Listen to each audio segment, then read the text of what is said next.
ഇനി ഒരു വാചകം കൂടെയാണ് വരാനുള്ളത്. അത് ദേവസ്വം മന്ത്രിയുടെ രാജിയും മുഖ്യമന്ത്രിയുടെ രാജിയുമാണ്. ഭീഷണി തന്നെ നിരന്തരം ചർച്ച ചെയ്യുമ്പോൾ നിങ്ങളുടെ ചർച്ചയിൽ ഞാൻ കേട്ടിരിക്കണം. അയ്യപ്പ സംഗമമല്ല ആഗോള തട്ടിപ്പ്. അതിനെ പ്രതിരോധിക്കാനെന്നുള്ള നിലയിൽ നിങ്ങൾ നടത്തിയ വിശ്വാസ സംരക്ഷണ ജാഥയുണ്ടല്ലോ, അതാണ് ആഗോള തട്ടിപ്പ്. ശ്രീ സുരേഷ് കുമാർ ചൂണ്ടിക്കാണിച്ച കുറെ അധികം കാര്യങ്ങളുണ്ട്. ഇപ്പോൾ 15-ാം തീയതി മാത്രമാണ് ഇപ്പോഴത്തെ ദേവസ്വം ബോർഡ് ചുമതലയേറ്റത് എന്ന് പറഞ്ഞാൽ 17-ാം തീയതി തീർത്ഥാടനം ആരംഭിക്കും ചെയ്തു. അവർക്ക് 2 ദിവസത്തെ സമയമേ കിട്ടിയിട്ടുള്ളൂ, മനസ്സിലാക്കാം. അപ്പോൾ നിലവിലുണ്ടായിരുന്ന ബോർഡ് അവരെന്ത് ചെയ്തു എന്നുള്ളത് വലിയ ചോദ്യമാണ്. പ്രശാന്ത് ഇറങ്ങുമ്പോൾ പറഞ്ഞത് ഞങ്ങളിതെല്ലാം ക്രമീകരിച്ചിട്ടാണ് പോയത് എന്നൊക്കെയാണ്. അവിടെ ഉണ്ടായിരുന്ന ആളുകൾക്ക് ഈ അയ്യപ്പ സംഗമമൊക്കെ നടത്തി ഇങ്ങനെ കാശ് കൊടുക്കുക എന്നുള്ളതല്ലാതെ തീർത്ഥാടകർക്ക് വേണ്ട അടിസ്ഥാന സൗകര്യങ്ങൾ ഒരുക്കി കൊടുക്കുന്നതിൽ മതിയായ ശ്രദ്ധയില്ലായിരുന്നു എന്നുള്ളത് വ്യക്തമാവുകയാണ്. നോക്കൂ, ഞാൻ നേരത്തെ തന്നെ സൂചിപ്പിച്ചു, ഒരു തീർത്ഥാടന കാലഘട്ടത്തിൻ്റെ ആദ്യ ദിവസം ഉണ്ടായിട്ടുള്ള ഈ മുന്നൊരുക്കങ്ങളിലെ ചെറിയ ചില പാളിച്ചകൾ, അത് ഈ പറഞ്ഞതുപോലെ ഈ ക്രൗഡ് വന്നവിടെ കയറിയപ്പോഴുണ്ടായിട്ടുള്ള പ്രശ്നങ്ങളെയാണ് ഇത്രമാത്രം പർവ്വതീകരിച്ച് കാണിച്ചുകൊണ്ട് നമ്മൾ ഒരു സിനിമയിൽ കണ്ടിട്ടുള്ളതുപോലെ, ചിന്താവിഷ്ടയായ ശ്യാമള എന്ന് പറയുന്ന സിനിമയിൽ ശ്രീനിവാസൻ്റെ മക്കളോട് അയ്യോ അച്ഛാ പോകരുത് എന്ന് പറയുന്നത് പോലെയാണ് ഒരേ സ്വരത്തിൽ ഇവിടെ BJPയുടെ പ്രതിനിധിയും അതുപോലെ തന്നെ കോൺഗ്രസിൻ്റെ പ്രതിനിധിയും ഒരേ സ്വരത്തിൽ സർക്കാരിൻ്റെ കഴിവുകേടായി അല്ലെങ്കിൽ സർക്കാരിൻ്റെ കെടുകാര്യസ്ഥതയായി അവർ പറഞ്ഞു വയ്ക്കുന്നത്. ഇനി ഒരു വാചകം കൂടെയാണ് വരാനുള്ളത്. അത് ദേവസ്വം മന്ത്രിയുടെ രാജിയും മുഖ്യമന്ത്രിയുടെ രാജിയുമാണ്. അത് ഈ ചർച്ചയുടെ അടുത്ത ഘട്ടത്തിലേക്ക് അത് കടന്നു വരും എന്നാണ് ഞാൻ വിശ്വസിക്കുന്നത്. നിങ്ങൾ നോക്കൂ, അദ്ദേഹം എത്ര മനോഹരമായിട്ടാണ് ഇവിടെ RV ബാബു അദ്ദേഹം ഇവിടെ പറഞ്ഞത്. നികുതി പണത്തെക്കുറിച്ച് ഇദ്ദേഹത്തിന്റെ സ്ഥിരം പല്ലവിയാണ്. ചർച്ച ചെയ്യുന്നതിനിടയിൽ കയറി വർത്തമാനം പറഞ്ഞാൽ ഇനി ഒരു നിമിഷം പോലും താങ്കളെയും ചർച്ച ചെയ്യാൻ ഞാൻ അനുവദിക്കില്ല. വളരെ മോശമാണത്. ഇല്ല, വളരെ മോശമാണ്.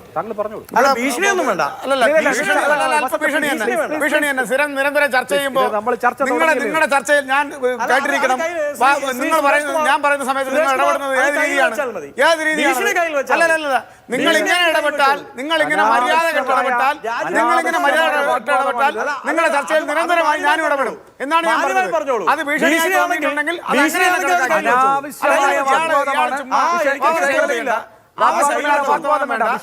നിങ്ങൾ ചർച്ച ചെയ്യുമ്പോൾ കേട്ടിരുന്ന ഒരാളാണ് ഞാൻ.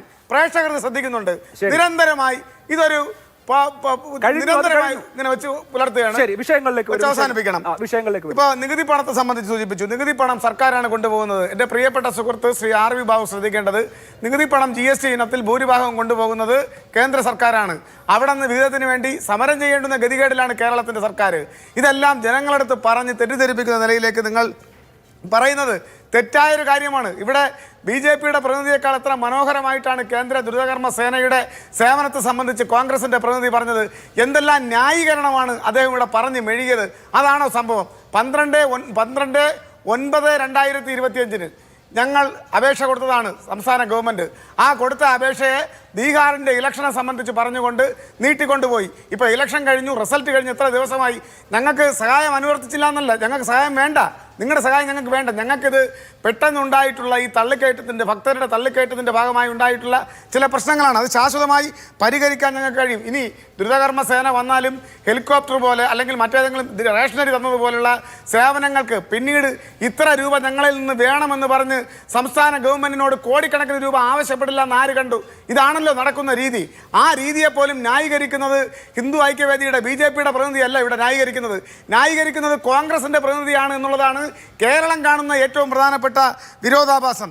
പിന്നെ പറയുന്നത് ദേവസ്വം മന്ത്രിയുടെ കഴിവുകേടാണ്. ദേവസ്വം മന്ത്രി രാജിവെക്കണം, അദ്ദേഹത്തിൻ്റെ കടമകൾ വിലയിരുത്തപ്പെടുകയാണ്. അദ്ദേഹത്തിൻ്റെ പ്രിയപ്പെട്ട സുഹൃത്തെ, അദ്ദേഹത്തിൻ്റെ കടമകൾ കൂടി വിലയിരുത്തിയാണ് ഇവിടെ ജനങ്ങൾ നൽകാൻ പോകുന്ന മാൻഡേറ്റ് 3ാം പിണറായി സർക്കാർ കേരളത്തിൽ അധികാരത്തിൽ വരാൻ വേണ്ടി പോകുന്നത്. പിന്നെ ആഗോള തട്ടിപ്പ്, അയ്യപ്പ സംഗമം ആഗോള തട്ടിപ്പാണ്. അയ്യപ്പ സംഗമമല്ല ആഗോള തട്ടിപ്പ്. അതിനെ പ്രതിരോധിക്കാനെന്നുള്ള നിലയിൽ നിങ്ങൾ നടത്തിയ വിശ്വാസ സംരക്ഷണ ജാഥയുണ്ടല്ലോ, അതാണ് ആഗോള തട്ടിപ്പ്. ഗ്രൂപ്പ് മാനേജർമാരെ തോളത്തെടുത്തുയർത്തി മുദ്രാവാക്യം മുഴക്കി വേദിയിലേക്ക് എത്തിക്കുന്ന അങ്ങേയറ്റത്തെ വിഡ്ഢി നാടകം. ആ വിഡ്ഢി നാടകമാണ് ഇവിടെ ആഗോള തട്ടിപ്പായി അവശേഷിച്ചത്. അതിനെയാണ് ജനങ്ങൾ പുറം കാലുകൊണ്ട് ചവിട്ടി എറിഞ്ഞത് എന്ന് നിങ്ങൾ മനസ്സിലാക്കണം. ഇവിടെ നമുക്കറിയാം, ക്ഷേത്ര ദർശനം നടത്തരുത്, ഇനി ദർശനം നടത്തിയാൽ തന്നെ കാണിക്കയിടരുത് എന്നെല്ലാം പറഞ്ഞ തിട്ടൂരങ്ങൾ ആരാണിത് പറഞ്ഞതെന്ന് അറിയാമല്ലോ, ഞാൻ ഓർമ്മിപ്പിക്കണ്ടല്ലോ. ആ തിട്ടൂരങ്ങൾ നിലനിൽക്കുമ്പോഴാണ് ജനങ്ങൾ കൂട്ടത്തോടുകൂടി ക്ഷേത്രങ്ങളിലേക്ക് കടന്നു വരികയും അതിനേക്കാൾ കൂടുതൽ രൂപ അവരുടെ സ്വത്ത് ക്ഷേത്രങ്ങളിലേക്ക് സംഭാവന ചെയ്യുകയും ചെയ്യുന്നത് ജനങ്ങൾ ആരുടെ പക്ഷത്താണ്? ഇതാണ് പ്രശ്നം. ഞങ്ങളവിടെ ജനങ്ങൾ വരുമ്പോൾ ആ ക്രൗഡ് മാനേജ്മെന്റ് ഞങ്ങളുടെ പരിധിക്കും അപ്പുറത്തായിപ്പോയി എന്നുള്ളത് ദേവസ്വം ബോർഡ് പ്രസിഡന്റും ഉത്തരവാദിത്തപ്പെട്ട ആളുകളും പറയുന്നുണ്ട്. അതിനെ നിയന്ത്രണ വിധേയമാക്കുന്നതിന് വേണ്ടിയിട്ടുള്ള വലിയ ഇടപെടൽ ഞാൻ പറയട്ടെ, നടക്കുകയാണ്. ഇവിടുത്തെ പ്രശ്നം എന്താണ്? കഴിഞ്ഞ കുറെ കാലമായി ശബരിമലയിൽ വരാൻ പോകുന്നത് ഇതാണ്. അവിടെ വലിയ നിലയിലുള്ള ഭക്തജന തിരക്ക് വരാൻ പോവുകയാണ്. കഴിഞ്ഞ ഏതാനും വർഷങ്ങളായി പുരോഗമനപരമായിട്ടുള്ള ഒട്ടേറെ ആശയങ്ങൾ ഈ തിരക്ക് നിയന്ത്രണ വിധേയമാക്കുന്നതിന്, വരുന്ന ഭക്തരെ മുഴുവനും ഉൾക്കൊള്ളുന്നതിന് വേണ്ടിയിട്ടുള്ള ഇടപെടൽ നടത്താൻ ഗവൺമെന്റ് എന്തെല്ലാം പുരോഗമന ആശയങ്ങൾ കൊണ്ടുവന്നിട്ടുണ്ടോ ആ ആശയങ്ങളെയെല്ലാം BJPയും കോൺഗ്രസും ഒറ്റക്കെട്ടായി ഇവിടെ ഭക്തരുടെ ചോരപ്പുഴ ഒഴുക്കുമെന്ന് പറഞ്ഞ് അനാവശ്യ വിവാദ പ്രശ്നങ്ങളുണ്ടാക്കി, സമരങ്ങളുണ്ടാക്കി ഇതിനെ തകർക്കുന്നതിന് വേണ്ടിയിട്ടുള്ള ഇടപെടൽ നടത്തി മാതൃഭൂമി അടക്കമുള്ള ആളുകൾക്ക് അറിയാവുന്നതാണ്. അല്ല, എന്തെങ്കിലും അഡ്മിനിസ്ട്രേറ്റീവായ കാര്യങ്ങൾക്ക് എതിരെ സമരം അല്ല, വെർച്വൽ ക്യൂവിനെ സംബന്ധിച്ച് വെർച്വൽ ക്യൂ പൂർണ്ണമാക്കണമെന്ന് പറഞ്ഞപ്പോൾ കേരളത്തിന്റെ പ്രതിപക്ഷ നേതാവും BJPയുടെ സംസ്ഥാന പ്രസിഡന്റും ഒരേ സ്വരത്തിൽ പറഞ്ഞു അത് അനുവദിക്കുകയില്ല എങ്കിൽ രക്തരൂക്ഷിതമായ സമരത്തെ നിങ്ങൾ നേരിടേണ്ടി വരും എന്ന് പറഞ്ഞു. ഞാനിത് പറഞ്ഞത് ഇത് ഓർഡർലി ആക്കാനാണ്.